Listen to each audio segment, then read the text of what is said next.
Alam na nga dito ng lahat na lilipat na itong si Giannis Antetokounmpo. Mukhang magkakatotoo na gusto niya makapaglaro sa LA Lakers. Pero mukhang magiging kawawa itong si Lillard matapos nga niya dito mapadpad sa Milwaukee Bucks. Heto na siguro ang pinakamasamang narinig ni Damian Lillard at mukhang uunahan pa siya talaga dito ni The Greek Freak dahil tila nga ba na hindi na siya dito masaya sa kupunan na to. Sad to say para na nga dito kay Damian Lillard. Ang inaasahan niya sana dito makalasap ng titulo mula sa team ng Milwaukee Bucks dahil matapos niyang iwanan ng kanyang dating team na Portland Trail Blazers at kumapi na nga siya dito sa isa sa mga pinakamalakas sa Eastern Conference pero iiwan din pala siya sa ere. Paano ba naman kasi mga idol? Sinabi mismo ni Giannis Antetokounmpo sa kanyang interview na iiwanan niya na dito ang Milwaukee Bucks kapag hindi sila dito nagkampyonato. Got in the paint, hey man, if you don't want to be here you can leave. If you don't want to be here you can leave. I'm being honest with you. Hindi pa dyan nagtatapos dito pa lang sa itsura ni Giannis Antetokounmpo na kung saan natanong siya dito ng isang reporter kung ano nga ba ang plano niya para sa future ng Milwaukee Bucks at makikita naman natin dito sa mukha ni Giannis Antetokounmpo hindi nga siya dito nakakasagot kaagad eh. How do you keep doing it year after year? Just come back the next year and keep trying to go up the hill.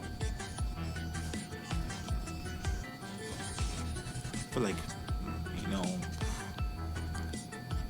there's a lot of times that, you know, life has made me, you know, sad or like frustrated. Mukhang dilubyo na ang mangyayari sa Milwaukee Bucks. Wala na siyang interesado para tumagal pa dito sa kupunan na to. Kaya naman ay hindi naman natin dito masisisi itong si Giannis dahil ginagawa nga niya ang lahat at makailang beses na nga rin po yan sinasabi ni Giannis kapag wala siyang makuhang saktong pyesa na aagapay sa kanya hanggang sa matapos ang playoffs ay lipat bakod na ang gagawin niya. Tapos nga itong kinuha nga na lang si Lillard season ending injury pa kaya talagang babay na nga po itong si The Greek Freak sa Milwaukee. Si Kuzma naman underwhelming naman dito ang ipinakita. Malaki sana sa kanyang expectation dahil si Chris Middleton ang kapalit nito. Masamang panaginip ito para sa mga fans ng Milwaukee Bucks. Marami kaagad ng mga potential na trade itong si Giannis. Isa sa mga NBA team na gusto niya mapuntahan ang LA Lakers na kanya na nga ditong prangkang sinabi sa kanyang post-game interview. Is he gonna be working those aisles, stocking the shelves at Walmart after this? My preferred trade destination will be the Lakers. Pero marami pa dito mga teams na pwede pa dito sa kanya mag-offer. Ang OKC Thunder, Houston Rockets at Brooklyn Nets. Ang daming mga pieces at draft pick na pwede dito mai-offer. Ang Miami marami rin ditong baraha rin kung mapapapayag nila dito sa deal. Kaya naman marami pang mga teams dyan na pwede. Pero ang LA ay mabigat rin dito ang kanilang binibigay na trade package for Giannis Antetokounmpo. Dahil may isusugal nila itong si Rui Hachimura, Austin Reeves, Dalton Knecht, Maxi Kleber at mga first round 29